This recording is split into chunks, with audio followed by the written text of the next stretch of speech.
And so welcome, Mike. It's definitely our pleasure to have you with us. Thank you very much, Heather. It's more my pleasure because I always like to tell the story around our attempts to develop ways to disease modify in the context of osteoarthritis. And so I'm happy and excited to get feedback from the group and teach you a little bit about what we've been doing over the last decade.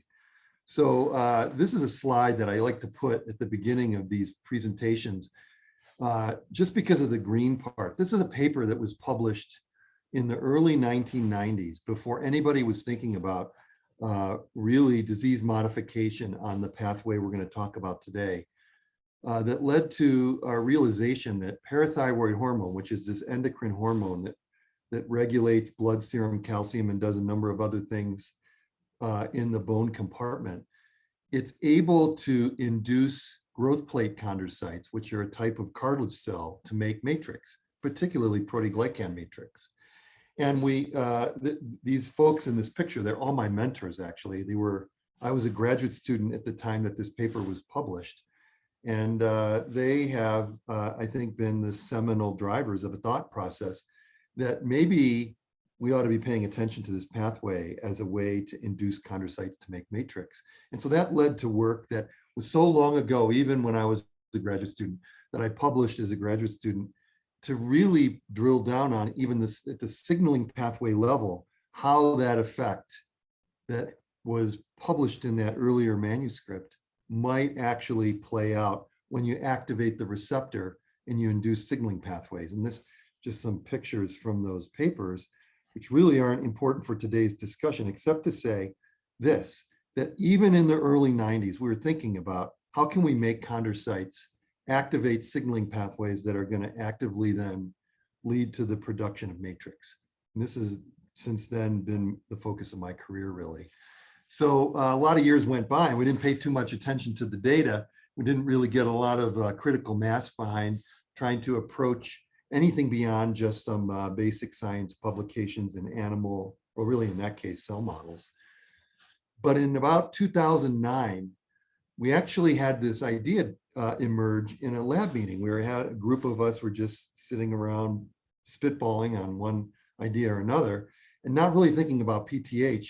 And it was this guy, Ed Puzis, who said, we ought to really be thinking about this in arthritis. And that essentially, that one comment that happened at a table in a conference room in the corner of a building led to everything that I'm going to show you today, which leads to a potential intervention for osteoarthritis. So we started really in 2009 to try and address questions like this around this pathway. And with some grant funding from a lot of places, including most recently the Gates grub-stake mechanism. Lots of effort from people that are both basic scientists, so that's what R is, or clinician scientists, clinician researchers, that's what CR is, led to some interesting findings, a number of publications, intellectual property, and ultimately the clinical trial I'm going to tell you about today. So that's my little preamble to now the science. OA is a massive problem. There are greater than 75 million people projected to have a disease situation playing out that is going to lead them to need to have their joint surgically replaced. Unprecedented, as you can imagine, quality of life impact. The pain and reduced function that comes from this really affects people. Major financial burden, both in terms of what's the cost to deal with this, but also the loss in wages and the loss of economic productivity. And here's the real kicker. All the therapies that are available today are only palliative, essentially treating symptoms. NSAIDs and analgesics are the most popular. Steroids and HA injections. Bad news, it may make you feel better today, but it's going to actually accelerate the degenerative process. Glucosamine chondroitin sulfate nutraceutical approaches are interesting, but not with a real sound scientific basis for their efficacy. Ultimately, it's metal and plastic, folks. This is how it happens. So you get to this point, and that's what has to take place. Important surgical intervention that is very helpful in many cases, but also comes with its own subset of burdens and comorbid problems and failures, frankly. And the other thing that's kind of disappointing is the therapies that are under development only aim to inhibit progression, which means if you're going to inhibit progression in somebody that has a degenerative process playing out, you have to have them be in that therapeutic state for the rest of their lives if they're going to really be protected. And so the concept that we have been trying to develop in our group and that other groups in the country have sort of bought into is that we really need to try to develop therapies that are regenerative so we can actually improve the tissue in a way that can persist for long enough that it will alleviate the need for this to happen. Okay. The disease is really a multifaceted disease. It doesn't just have its focal point in cartilage. We think of joints actually as whole organs, but it's the cartilage that we care about the most because functionally it is the most important sort of element for friction-free articulation within joints. And this middle picture kind of gives you a sense of what happens. These are the femoral condyles in somebody that's having a total knee replacement surgery. And you can see that there is some intact cartilage areas that my cursor is kind of outlining, but here's a lesion site, it's bone exposure. So loss of cartilage right down to the bone. And essentially what happens in the disease process is you get degeneration of cartilage. This is some histology showing what cartilage looks like when it starts to degenerate. That leads to eburnation, so bone exposure. You get the formation of cysts, they call them osteophytes, that are very painful. And we can get changes in the synovial capsule, which is essentially a membrane that surrounds the joint to maintain a privileged space in that context. All of these tissues become diseased in the context of arthritis. But this is the alpha, issue. We lose cartilage, and when you lose cartilage, the function of the joint fails. What we know about cartilage is, it's interesting, really comes at the front end from lots of work that was done to study a different kind of cartilage that's located in non-skeletally mature mammals called the growth plate. The growth plate is this area where chondrocytes, cartilage cells, actually are very important for longitudinal bone growth. And for 20 years, really, all of the work that was performed, even that study I showed you in the first slide, in chondrocytes that were isolated from growing mammals so that we could understand the pathways that regulate chondrocyte function. The cells that we're talking about here are present in this part of the tissue here. You can see they're actually kind of arranged like columns. This is what it looks like in a mouse. This is in a human. So columns of chondrocytes. So the work that was done over 20 years revealed something very interesting, that it's not any one pathway or even just a couple of pathways. It is like a symphony of signaling pathways that are responsible for modulating the differentiation of these chondrocytes through a program of hypertrophic change that leads to the mineralization of tissue and bone formation. That is very important in a growing skeleton. And the pathways that regulate this are listed here on the right. TGF-beta BMPs, the Wnt beta-catenin signaling pathway, retinoic acid, Notch, Indian hedgehog, others. This is a short list. These are the heavy hitters. PTHRP and the PTH1R, the PTH1 receptor, is a very important player in this context and a very important driver of appropriate pacing of chondrocyte differentiation through this process. And what essentially is summarized on this slide is the template upon which we study the action of these pathways as the cells differentiate towards hypertrophic differentiated state, and then ultimately terminal maturation, apoptosis of the chondrocytes, and mineralization of the matrix. Okay, a couple of interesting genetic markers that we follow that allow us to essentially flag when the cell is present in its differentiated state at one stage or another. And so we're very interested in trying to understand pathways that either inhibit progression or accelerate progression, okay? So what we know from 20 years, 2 decades of work, is that the most potent inhibitors of differentiation and activators of matrix production include PTHRP, which is a molecule that binds to the PTH1R. BMP, Wnt, and Indian hedgehog, these are all major drivers of hypertrophy. And if you want to accelerate the chondrocyte towards terminal maturation, you treat them with these factors. But if you ever layer onto that situation, TGF-beta or PTHRP, it is like hitting the brakes really hard, and the cells will stop differentiating, and they will stay in a condition where they're very happy to make matrix. Now, why does any of that matter to us today? Because we're talking about osteoarthritis. Well, what we know is that during OA, chondrocytes start to behave like a growth plate chondrocyte. Articular cells now look like growth plate cells. They become proliferative. They start to express genes that degrade the matrix, like MMPs and agrokinases, type 10 collagen, BMP molecule that even accelerates the process further, other maturation markers, and then ultimately the cells will apoptose. This is an immunostain for BMP6. So if that's what happens in OA, maybe understanding how growth plate chondrocytes differentiate might inform us on how we should be thinking about modulating the articular chondrocyte when it's undergoing inappropriate hypertrophic differentiation. All of these effects that play out in a differentiating chondrocyte leading to osteoarthritis, we have established over the last 20 years, are a result of altered signaling on various pathways. If you increase or decrease TGF-beta, BMP, Notch, any of these pathways, you get a degenerative process to happen, and OA begins. So let's take that nugget of comparison and make a pretty provocative statement.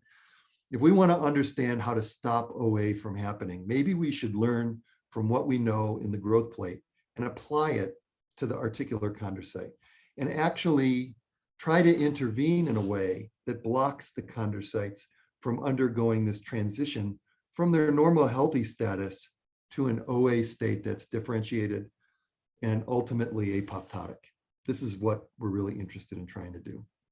And so thinking about the pathways that are involved, we've been studying this in a number of different contexts, and we're very interested in PTH. And I'll just get right to the choke point.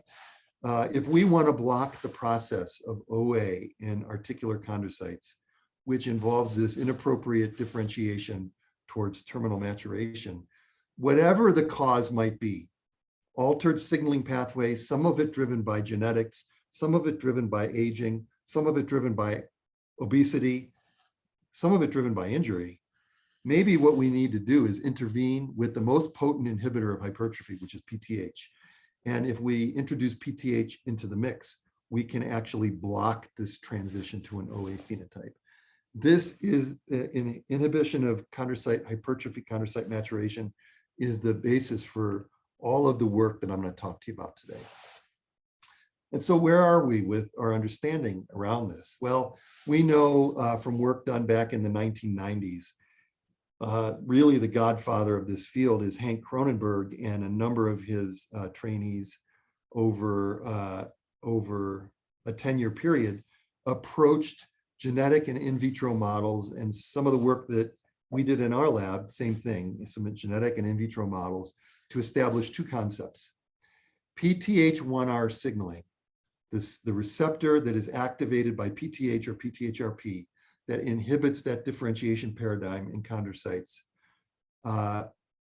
If we treat chondrocytes in vitro or in vivo, we know activation of that signaling leads to inhibition of chondrocyte hypertrophy, and maybe even more importantly, it induces the production of proteoglycan matrix. So these two things are very important in OA, if what I'm saying to you is convincing you of that.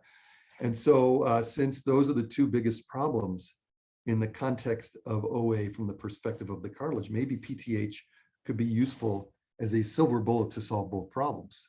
Plus, an agonist of the receptor is already FDA approved for use in the treatment of osteoporosis, a different disease that is all about bone loss in various situations in the aging population.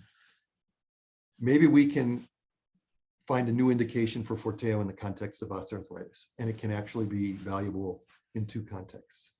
Plus, we have now understood that when you have an injury, this is post-meniscal injury or an arthritic process, that's what the OA is here, and you take a look at the receptor's expression in the cartilage, chondrocytes in the context of injury and in the context of disease upregulate the receptor normally.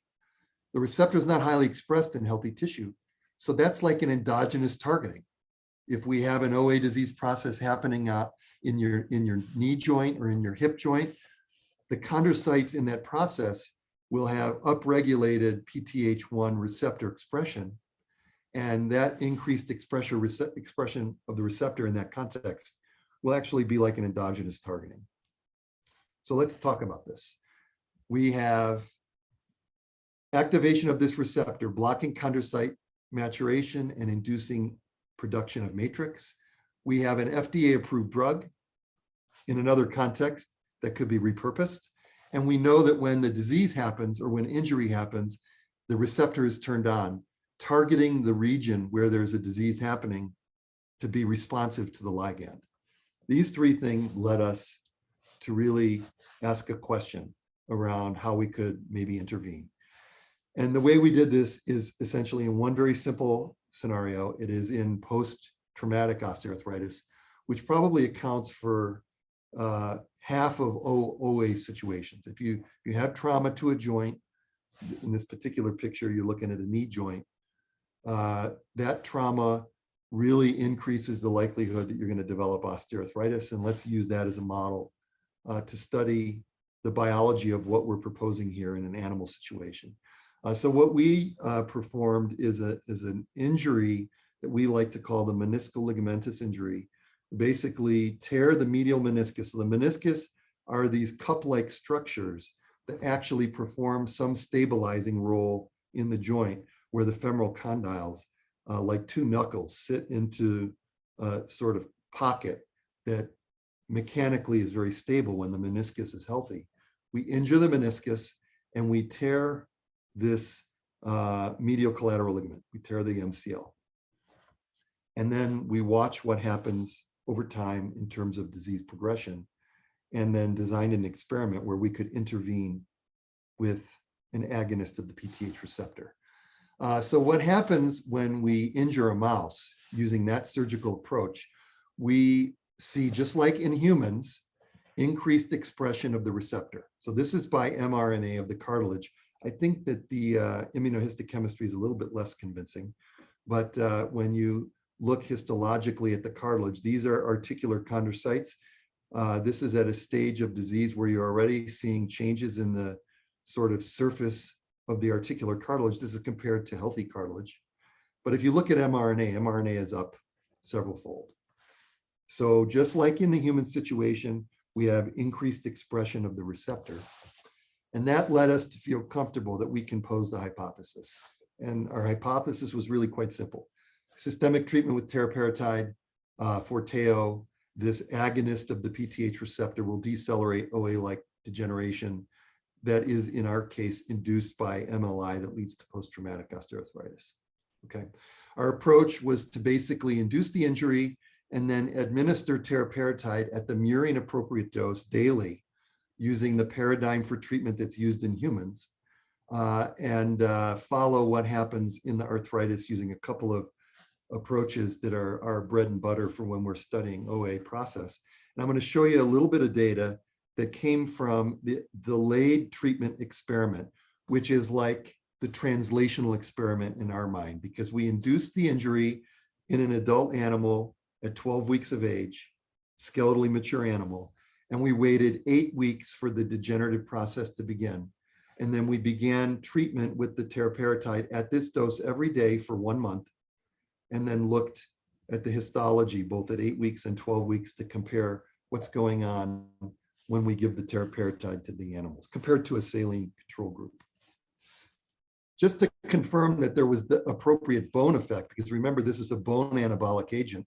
What you see here is a micro-CT evaluation of the subchondral bone, where you can see that in the Forteo-treated animals, you get increased bone volume in the injury as well as in the sham-treated group. And this is in situ hybridization. The black stain is for type 1 collagen, which is a matrix molecule that's produced by osteoblasts in response to the drug. This is compared to the saline group. So we were feeling comfortable that in fact, our intervention did lead to a biologically appropriate action in the bone. So now let's study the cartilage. The first thing is everybody was really arguing that you give this as a systemic parenteral injection. Systemic biology is going to play out. How do we know that the drug can get into the joint, penetrate the cartilage, and interact with the chondrocyte? We did a simple experiment. This is a immunohistochemistry experiment for JAGID1, which is a direct transcriptional target for activation of signaling on this receptor. And what we found is that in the injured animals that were treated with saline versus those treated with Forteo, we see robust activation of JAGID protein, upregulation of the readout, which is suggesting to us that in fact what we have is the drug penetrating into the joint, getting into the cartilage, and actually activating the chondrocytes to have a biological effect play out. So now here's histology. Imagine sagittal sections through the knee joint. What we're looking at here is the medial aspect of the knee. This is the femoral condyle. This is the tibial plateau. And these triangles are the menisci. So in this picture, you get sort of an orientation of the joint in this cross section. When we injure the animals, 12 weeks after the injury, what you see here is loss of this blue tissue, which is the cartilage. This is the articular cartilage. Looks very nice in the sham injured animals, but in the injured animals with the surgery, you see that there's loss of cartilage right down to bone. The red tissue is bone. In the animals that were introduced Forteo, we don't really see differences in the sham group, but that's no surprise. The receptor is not really expressed here. But in the individual animals that had the surgery to induce the arthritic process, I think everyone here could appreciate that there's cartilage present compared to what you see in the case where we're treating with saline. And I just wanted you to look at this one graph because this is really the thing that led us to want to do a clinical trial. The data in this graph shows you what the normalized cartilage area is, with 1.0 representing the saline sham case. Everything is normalized to saline sham. 1.0 is saline sham. So when we induce an injury and we wait 8 weeks, on average, the animals lose 20% of their articular cartilage in that joint. It's down to 0.8. So the red dotted line represents the baseline for when we began the treatment. The treatment began, and when we look in the saline treated animals, 4 weeks later, they continue to lose cartilage. They're now down to 70% of the control. In the individual animals that were treated with Forteo, we hypothesized that we would be protecting to the red line. And we actually saw regeneration of tissue. We're back up to the level that you see in the saline control. This is truly potentially a regenerative intervention. And this was the linchpin finding that led to lots of follow-on work. This is some in situ hybridization to detect one of the matrix components, PRG4, also known as lubricin, very important in coating the articular surface to make it friction-free.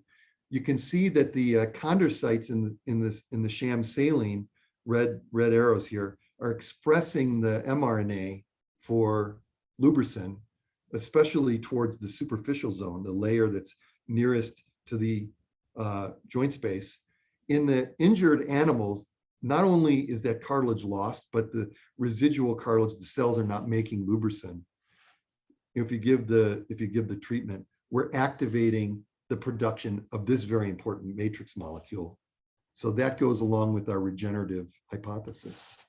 And then if we look at hypertrophy, this is just some immunohistochemistry that shows that when you injure an animal and you have arthritis happening, markers of hypertrophy are upregulated. So this is type 10 collagen upregulated.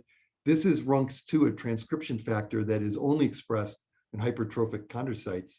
I think you can appreciate that drug-treated animals have reduced CAL10 and have essentially a wholesale reduction in RUNX2 upregulation.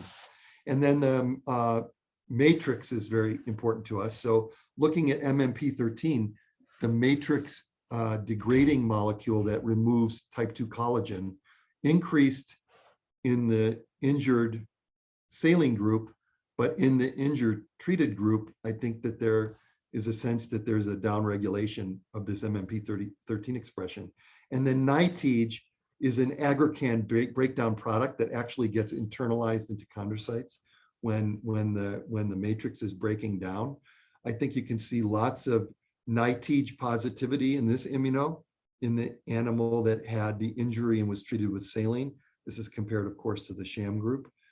I think we've reduced that when we treat with Forteo as well. So that has led us to get excited about pursuing translation. And it led to some follow-on funding that's very important around trying to really garner some information about the mechanistic basis behind these effects. And so the next part of what I want to present to the group is a series of experiments to actually identify whether the chondrocyte is truly the target for the action of this drug in the biology that I just presented to you. And so it was a very simple experiment that we did to actually get to the bottom of this. This is a genetic approach to ablate the receptor in chondrocytes only. So there is a particular Cree LOXP system that we could employ here. This is the aggrecan Cree, which is very specifically expressed only in chondrocytes. The aggrecan Cree is inducible with tamoxifen. So this is now going to allow us to have a conditional inducible deletion of the receptor. And then we're going to use the PTH1 receptor flux model. So in this situation, the only tissue that should lose chondrocyte expression is where there are articular chondrocytes, because this will be in an adult. There are no growth plate chondrocytes left. The growth plate is essentially inert at this point. So we're going to be knocking out the receptor in articular chondrocytes. And then we have, of course, our control mice, the PTH1 receptor floxed, or the aggrecan Cree PTH1 receptor animal where we've not treated with tamoxifen. And we did a couple of different experiments where we induced the injury at either 12 or 24 weeks. We provided tamoxifen, we treated with and without parathyroid hormone or teriparatide, and then we evaluated what's going on in the joints. And let's get right to it. So this is just now baseline. We're just comparing what happens in these animals that have deletion of the receptor, conditional deletion after injury. Does the injury cause the same kind of phenotype that we have seen previously? Does the disease process accelerate? We want to get to the bottom of this. So here we have lower mag views of the joints, the knee joints that have been injured. This is looking again at the femoral condyle on the top, the tibial plateau on the bottom, and then you can see the menisci are these two triangles in the image. The top row are control animals that are essentially without conditional deletion of the receptor. The bottom row, these are animals that have been treated with tamoxifen and are now PTH1 conditional deletion mutants. The injury is in the right panel, or the left side of the panels, and then the sham is on the right. I think that there's a couple of things to appreciate. When we knock out the receptor, do you see this red stripe here? This is the growth plate. Inert chondrocytes, but the growth plate persists in the animals, disappears completely in the conditional knockout, which is evidence that we actually have a valid knockdown of the receptor in chondrolineage cells. I think that you can appreciate that there are some arthritis changes both in control animals and animals that have the receptor deleted. And then this is the sham side. So there's no change in terms of the cartilage as a result of injury in this context. Let's look at what's going on in higher magnification. So higher magnification, looking at the cartilage, these are sham joints. What you can see is that the growth plate is gone in the conditional knockouts. If you highlight where the tide mark is located, this is a structure that tells us where there's mineralized cartilage versus unmineralized cartilage. I think that you can appreciate that in the sham joints, there is plenty of unmineralized cartilage in both the control and the deleted animals, suggesting that at baseline, really not too much change going on. But if we look in the injured joints, again, loss of the growth plate. So we know we have appropriate deletion of the receptor. Here's the tide mark, the yellow line here. So in the control animals, we have loss of cartilage on the tibial plateau almost all the way down to the tide mark. In the animals that have been deleted, you even have more robust loss of cartilage. It's below the tide mark. In fact, you can't even see the tide mark in this particular image in half of the joint. And if you really take a look across animals, we're down to exposure of the bone. So our concept here is that even just at baseline, loss of the receptor may be important in homeostasis, and actually loss of the receptor may accelerate disease all by itself. I think that we can appreciate that in these images. If we do some immunofluorescence to evaluate MMP13 expression, so this is the enzyme that is degrading type 2 collagen in the cartilage matrix. The yellow dotted line represents the articular surface. The F and the T is femur and tibia. Not the yellow dotted line, the green dotted line. The yellow dotted line is the osteochondral junction. So down here is bone. It's near the bone interface that you see cells that are highly expressing MMP13 usually. Here's the MMP13 positive cells in the control group. In the animals that have been deleted, MMP13 expression is up. There's more hypertrophic chondrocytes, really suggesting an accelerated hypertrophic differentiation, increased expression of MMP13 and degradation of the matrix. And so evidence that there is a molecular fingerprint of disease playing out here that is accelerated by loss of the receptor. And here's the most important experiment for some of the conclusions that we're trying to draw. Here now we are treating some animals with teriparatide, with PTH. Essentially, what you have here are three groups, low MAG and high MAG, where we have a PTH1R receptor conditional knockout across the spectrum. We've treated these animals with tamoxifen followed by saline. And you can see loss of cartilage. So loss of proteoglycan matrix, which is loss of the red stain, and loss of cartilage down to the tide mark, the yellow dotted line, or the yellow line showing the tide mark. Here's what happens in the conditional knockout. We have some even more robust loss of cartilage that is happening in the animals that have now loss of the receptor. And the introduction of PTH did not have a positive effect here.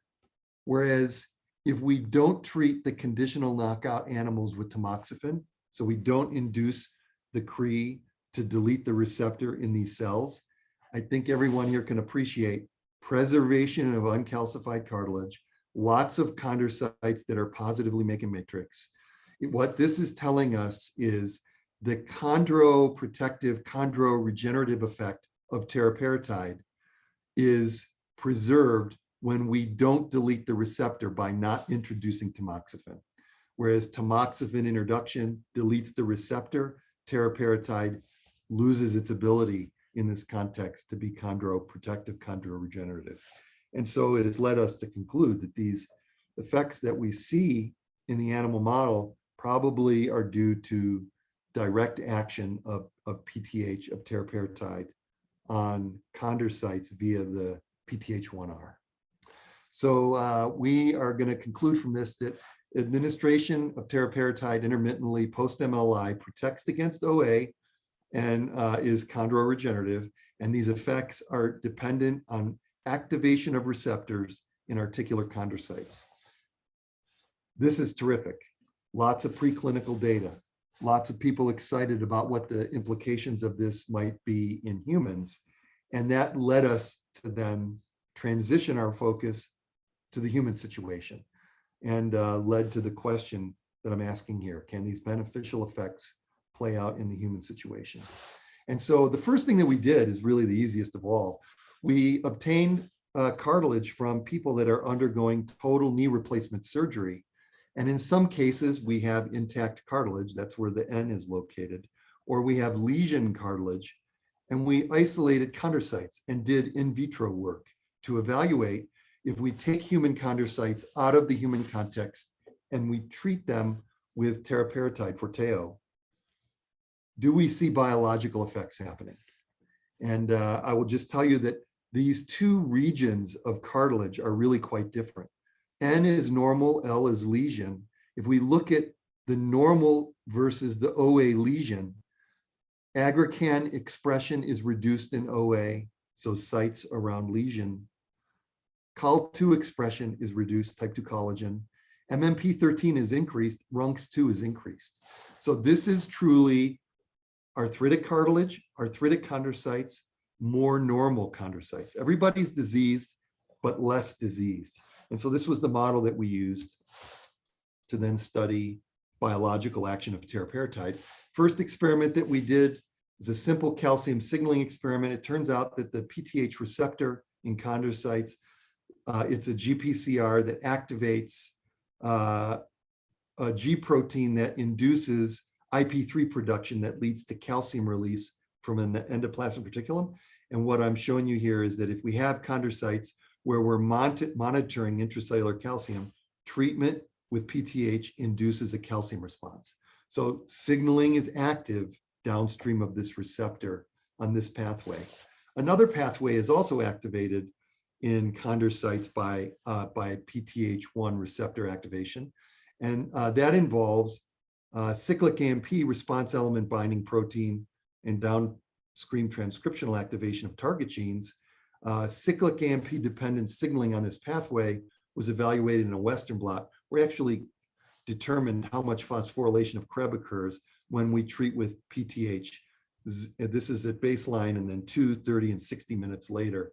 And I think you can appreciate we are getting activation of Krebs phosphorylation. So signaling pathways are turned on. And if we look at the phenotype in these cells, these are chondrocytes in vitro looking at alkaline phosphatase staining. So teriparatide reduces ALK-Phos, which is a marker of hypertrophy.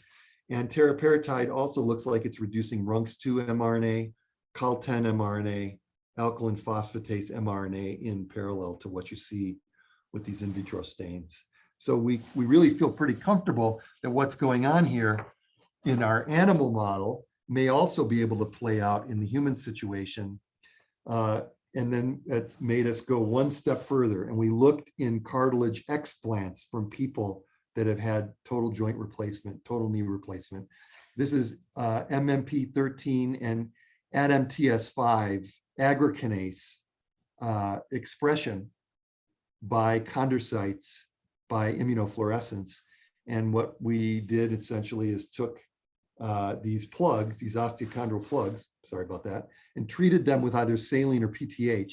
And what you can appreciate is that PTH seems to reduce these matrix degrading enzymes from being expressed in intact tissue.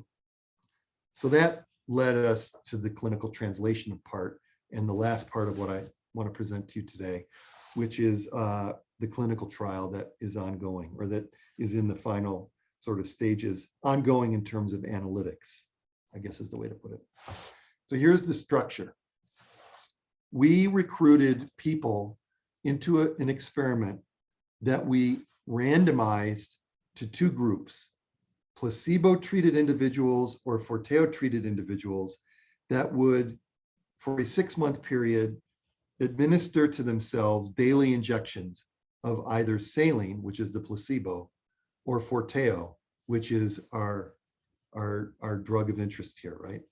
The way that this worked essentially is the participants with early stage unilateral knee OA, so only one joint, unilateral, were recruited into the study, underwent some evaluation for inclusion exclusion, which I'll talk to you about in a second, and then began self-administering daily, either saline or Forteo, for a 24-week period. So from intake to 24 weeks. And then they stopped administering and then continued to be followed by the study team out to 48 weeks, so out to about 1 year. We had originally planned to do a crossover arm. If there was a positive effect of Forteo, we would bring the placebo group back over for a crossover. But because Forteo is no longer available on the market, we were not able to do a crossover arm. So the data I'm going to show you really is all around what happens in this first 24-week period. We had 3 objectives. We were going to use an MRI approach to evaluate cartilage structure. We measured MRI at intake, and then at 24 weeks after initiation of the daily injections. And then we allowed the patients to go for another 24 weeks and then did another MRI at 48 weeks. We collected biomarkers at intake, at 12 weeks, at 24 weeks, and at 48 weeks, so that we could evaluate systemic biomarkers in the blood serum that are related to cartilage homeostasis. And then we did functional assessments, which largely were patient-reported outcomes at intake, 12 weeks, 24 weeks, and 48 weeks. We also did a clinical lab to evaluate how people were doing in terms of management of serum calcium, especially those that were in the Forteo group, so that if there were issues with normal calcium, serum calcium homeostasis, we could intervene. We had no problems with the individuals that were recruited into the study in this regard. The inclusion, male or female, age 40 to 70, symptomatic knee OA, which is a big thing here. We didn't just broadly advertise for people who had a diagnostic knee or knee x-ray that said, oh, this person has OA. We wanted people to self-present to the clinic because they were having knee pain and then be diagnosed at that moment. So symptomatic knee OA involving primarily the medial compartment of the joint. Kellgren-Lawrence grading of the disease 1 to 2, which means early stage OA. These are not people that are ready to go have surgery. They have plenty of residual cartilage. And then basically an X-ray, which is this fractal signature analysis based indication of progression, which we evaluated using the Kellgren-Lawrence grade.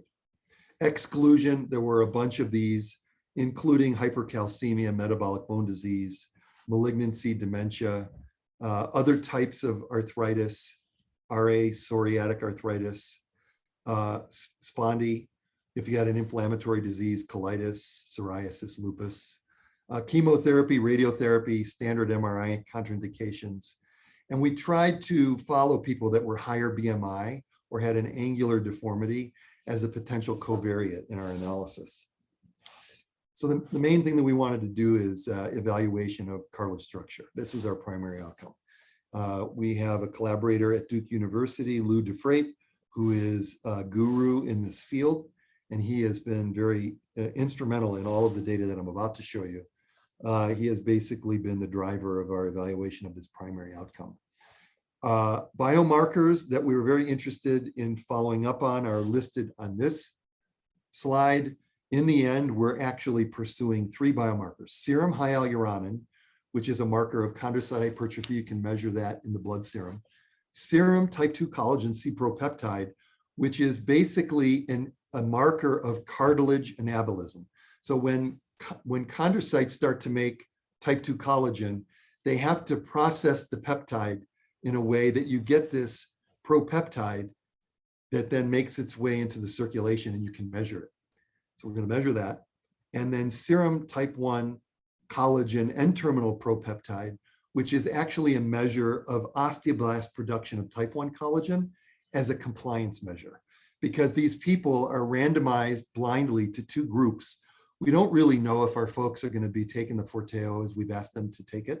And so this is a way for us to validate that everybody in the treatment arm actually took it, because we should see this signature in these individuals. Amy McNulty at Duke University, in what is the National OA Biomarker Core, will be making these measurements for us. And that is something that's going to be coming up. This is the last phase of our analytical work starting in April of this year. And then we did patient-reported outcomes. We tried to do some gait analysis, but we really focused in the end, and I'm going to show you some data around this, on WOMAC and PROMIS. Okay, so let's get to it. MRIs first. This is the way we do it. We get this MRI data. Here's a little bit of information for you MRI geeks out there about what the sequence looked like. It's a double echo steady state sequence. The yellow or the sort of tannish outline is the bone signature, and then the green is the cartilage. Essentially, what we do is we evaluate cartilage thickness by focusing our attention on cartilage thickness values, comparing this bone signature with the cartilage edge signature that happens in this MRI analytical approach. And we register the data baseline versus 24 weeks or 48 weeks. So I'm going to show you baseline versus 24 weeks. So essentially, before starting the treatment, then 24 weeks of treatment, and then as soon as the treatment stopped, we did a calculation of cartilage thickness, and we essentially overlap the bony image at these two time points to then allow us to measure cartilage thickness with a very highly reproducible registration of the regions of interest. So what we did is essentially measure the thicknesses in 18 MRI regions of interest on each femoral condyle. So there's 18 ROIs here, 18 ROIs here. So 36 on the femoral condyles, and then 9 in each, the medial and lateral aspect of the tibia. So 18 total on the tibia. So 54 ROIs total in each joint. The radius of these ROIs, 2.5 millimeter, 18 points on the femoral, 9 on the tibial plateau. And we did some analysis. And I want to tell you that we have, at this point now, with still a few data sets to analyze, statistical significance for evidence of disease modification. I want to preface what I'm about to show you by telling you that in human OA, if you evaluate what's going on in the joint structurally with the cartilage, human OA tibial cartilage changes the least and the most slowly over time, over years. It is the femoral condyle cartilages that are actually the most responsive to interventions and the most rapid in terms of degeneration when you have an active, symptomatic individual that has progressing disease. So we really focused our attention on the femoral condyles right from the get-go. And I'm happy to report that our data supports that really the action is in the femoral condyle, that there really are little changes across our spectrum of participants in the tibial plateau. So let's look at the femoral cartilage thickness now. This is just measuring thickness. What I show you in these graphs, the middle one is the femur. Now this is essentially all of the ROIs. Each symbol represents one patient. This patient had all 18 times 2 ROIs averaged. And so that's what this thickness change is. 0 is the baseline. And what we're measuring is either loss or gain. And I think that on average in the femur, when you look at the situation with all the participants we have so far, 49 microns of loss on average in the placebo group, 16 microns of gain in the treated group. Green is treated, orange is placebo. And then if we look in the medial and lateral femur, we see the same scenario. So medial femur, 54 microns of loss, 12 microns of gain. Lateral femur, 44 microns of loss, 21 microns of gain. This is now, instead of looking at what is going on in terms of the actual thickness, this is the percent thickness change now in this very same context. And I just wanted to give you the sense of the whole femur average. They lose over 6 months from baseline to 6 months. In the placebo situation, 1.32% of their cartilage thickness, about more than 1% of thickness of the cartilage. About a 1% gain in the individuals that have been treated with Forteo. And then when we break it up into the medial femoral condyle, the lateral femoral condyle, medial side, about 1.5% loss, about 1% gain. Lateral side, it's identical, 1.17 loss in the placebo, 1.17 gain in the lateral femur. This is evidence of disease modification from the perspective of cartilage. The FDA, though, while they're very excited to know what's going on with the cartilage, if you have a situation where you've treated individuals with a potential disease modifier, they want to know about pain. And so I want to show you now some data that we've collected around this aspect of the situation. And first, let's look at PROMIS measures. So PROMIS measures, this is that national registration for all sorts of different outcomes that are patient reported. We collected 3 data points: depression data, pain interference, physical function. What you see is active on the left, placebo on the right in these graphs for each of these 3 measures. Blue means symptomatic improvement relative to the population average, meaning the general population across the country for all the billions of data points that are in the PROMIS database. Gray is no change. Red is symptomatic worsening. This is really interesting because what we see essentially here is a major placebo effect. Lots of people on the saline are saying they feel better or they're doing better. And I think that this aligns itself very nicely with 20 years of history now that says people in OA trials say they do better, whether they're on the drug, they're on the active arm of the study, or they're on the placebo arm. Same thing goes with WOMAC. WOMAC is the gold standard measure of patient-reported function in people who are being evaluated from an OA perspective. And what you have here are the total WOMAC measurement, which is across all 3 of these domains averaged, and then the pain subset, the stiffness subset, the physical function subset. It's basically a series of items within the item bank for each of these 3 domains. And again, symptomatic improvement is blue, symptomatic worsening is red. Look at how everybody is saying they're doing better. Major placebo effect here. There were 2 recent clinical trials published in the context of OA that have this exact same phenomenon playing out. The intervention was equally effective at inducing what people perceive to be symptomatic improvement. And so we weren't really disappointed by this. It actually fits with the literature around people working in this space. We have work left to do. There's 9 more MRI data sets to add into the mix here. So we're feeling very bullish that the addition of this data will actually improve the stats beyond our already detectable significance. The biomarker work will begin in April, and we need to incorporate our analysis of the 48-week data into our endpoint study here. And so I'm going to stop there. We have a few minutes to ask some questions. They're an enormous team of people that I can't list all of their names, but that without them, this couldn't happen. I'm going to basically say 2 names to you today. One is a person you don't know, Samantha Hoffman. Without her as the clinical coordinator for this study, none of this would happen. And the second is Patrick Carey, who some of you in the audience may know.